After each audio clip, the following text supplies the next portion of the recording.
Kaya kita,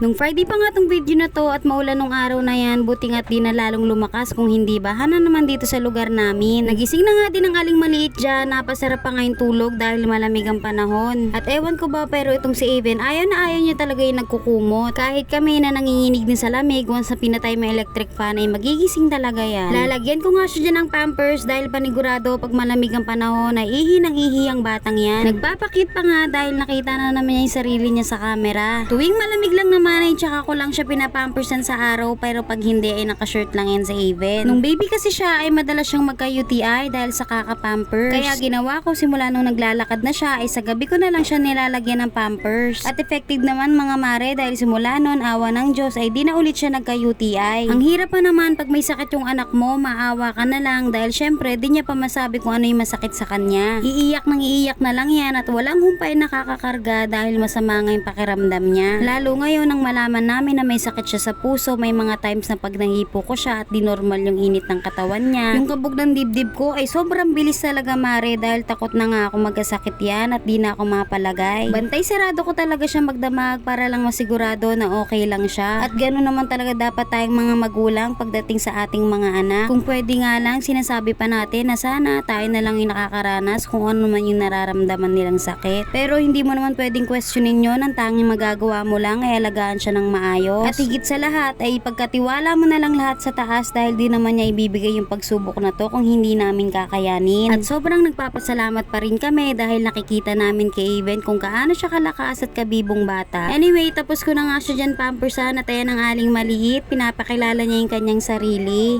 Jasmine muna, Jasmine. Oh, Rubia.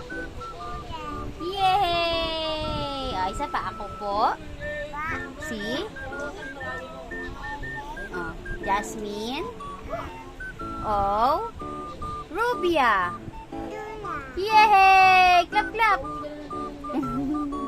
Bye-bye. Bye ka. Nguso ikaw, nguso.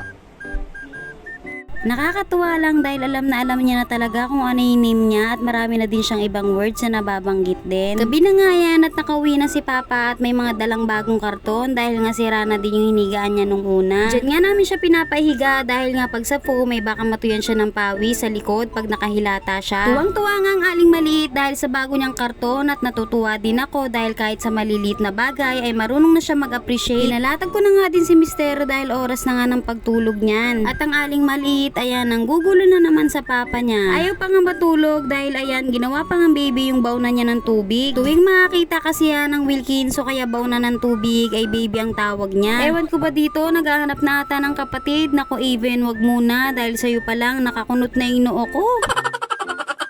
Maya-maya nga ay may pa-Jollibee si Papa dahil nga nag-request kanina ang aling maliit ng french fries na naman, kaya ayan binilhan niya. Kinabukasan na nga yan at kagigising ko lang, natulala lang ako saglit at si Aven naman ay tulog pa din dahil anong oras na nga yan natutulog sa gabi. Alas 9 na nga ng umaga niya na tingnan nyo naman makulimlim pa nga din ng araw na yan. Maya-maya ay nagising na din to si Aven, pinadede ko na nga muna dahil yan ang gandang hinahanap niya tuwing gigising siya. Kinagabihan naman ay umalis kami dahil nag-away kami ni Mister niyan. Papunta kami niyan kila kuya sa bundok, sa Padilla yun mga mare dahil makikiramay din kami sa kumari ko na namatay. Kamag-anak ng asawa ng kuya ko, sumama na nga lang din ako para kahit papaano ay malibang ko sarili ko dahil sobrang sama ng loob ko sa kanya nun. Kesa magkita kami at magtalo na naman, di niya nga alam na umalis kami dahil nasa trabaho pa siya nun. At alam ko naman na di talaga may iwasan sa mag-asawa na mag-away. Anyway, nakababa na nga kami niyan at ninaantay lang namin sila kuya dahil nagparimit pa daw sila. At ilang oras lang ay nakarating na din kami dito sa bahay nila. Nagluto na nga din sila ng kanin at ang palaya ulam namin at nakakain na kami sa oras na yan. Pagkatapos ay nilabas ng pamangkin ko itong laruan na kung saan ay magulan kayo kung sino at anong itsura ng tao na napili mo. Natuwa nga ako at ayan kami naman ng kapatid ko yung naglaro.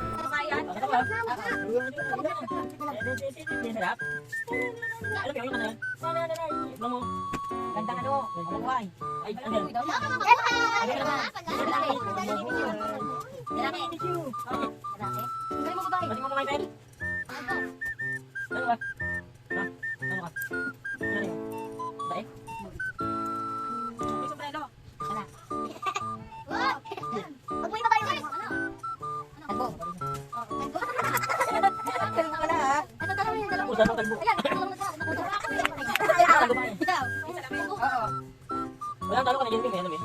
Wala ko na yan kasi rin. Oh, Wala, wala. sabi mo, ano kulay ng, ano, kahit ano dyan. Kulay buhok. Hindi, yung kulay buhok. Ay, kulay buhok, kalbugay. Hindi, yung balbas. Balbas, kulay kula. Ayan, si ano? Oh, si Joshua. Akala yung Joshua. Oh, si Joshua, ang nahulaan. Di ba nagsibalik sa mga pagkabata? Anyway, ako ngayon nanalo dyan at si Joshua yung naulaan ko. Pagkatapos namin, eto naman si Even ay natatakot sa bola na natitiklop tapos pag ginalaw mo ay biglang tatalon at magiging bola ulit. Iyak ka nang iyak ang aling maliit pero ayan, nakamove on na rin basta wag lang titiklopin ulit yung bola. Maya-maya nga ay nakakita si Even ng oximeter at alam na alam niya talaga kung saan yun nilalagay. Ina-explain ko kasi sa kanya pag pupunta kami sa ospital na may mga ilalagay sa kanya yung doktor kaya wag siya iiyak. Kaya ayan, natandaan niya na siguro yung mga ginagawa sa kanya. Kinabukasan na nga yan at yan ang view na favorite ko pag pumupunta kami dito, maaliwalas tingnan at karamihan ay panay puno talaga yung makikita mo. Pababa na nga kami dyan at matarik nga lang yung babaan dito dahil nga sa bundok sila nakatira. Nanginginig na nga yung tuhod ko dyan kasi nga hawak ko pa si Even at ang bigat. Umulan kasi nung gabi kaya medyo madulas yung babaan dito. Kaya todo ingat talaga ako dahil baka nga madulas kami ni Even. Maya-maya ay nagising na din ang aling maliit kasi kanina ay binibigay ko siya sa lolo niya dahil nga masakit na yung tuhod ko. Naku, ayaw naman sumama sa lolo niya kaya ayan, umiyak at di na lang natulog ulit. And fast forward, nakauwi na nga kami niyan sa bahay at ayan ang batang makulit, nakakuha na naman ng lipstick at pinagpapahid sa labi, dinamay pati mukha niya. Mat pa naman yung lipstick na yan kaya pahirapan talaga nung tinatanggal ko. Ewan ko ba pero di naman daw ako ganyan kakulit nung bata kaya malamang namana niya talaga sa papa niya. Nangaasar pa nga at ayan patingin-tingin pa sa camera, kala mong ganda ng ginawa niya. Di niya alam matinding kuskusan ang gagawin ko sa kanya mamaya. Anyway, yun lang for today's video. Salamat sa panonood. Ingat and God bless!